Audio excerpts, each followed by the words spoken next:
Welcome back to the Coding Problems series. Today, we are going to learn about the Sieve of Eratosthenes.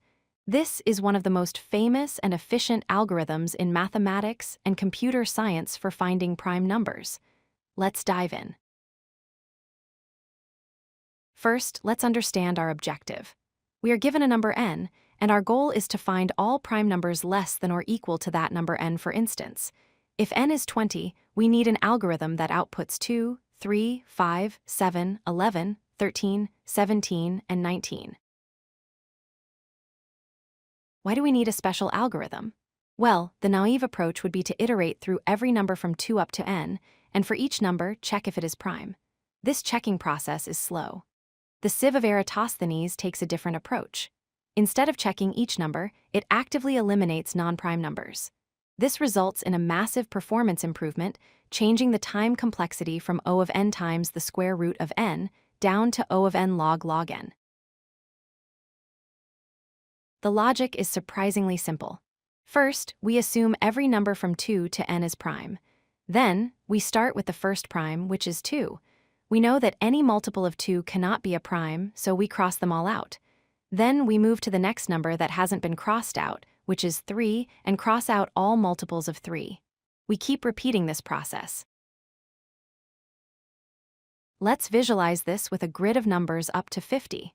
Initially, we treat all these numbers as potential primes. I have grayed out 1 because 1 is not a prime number. Everything else is colored green, indicating it is a candidate. We start with the first prime number, 2. Since 2 is prime, we keep it. Now we look for all multiples of 2, 4, 6, 8, 10, and so on, and mark them as composite or not prime. In this visual, the red boxes represent numbers we have eliminated. Next, we move to the number 3. It hasn't been eliminated, so it must be prime. Now we eliminate all multiples of 3, 6, 9, 12, 15, and so on. Notice that some numbers like 6 and 12 were already marked by 2. That is fine, we just ensure all multiples of 3 are marked red. Here is a critical optimization tip for your code. When you find a prime number p, you don't need to start crossing out multiples starting at 2 times p, you can start directly at p squared. For example, if you are processing the prime number 5, you can start at 25. Why? Because 10 was handled by 2 and 15 was handled by 3. Here is what the code looks like. We create a Boolean array initialized to true. We loop starting from 2. If the current number is still true, it's a prime. Then, we run an inner loop to mark all its multiples as false, starting from p squared. Finally, we return the array or list of indices that remain true.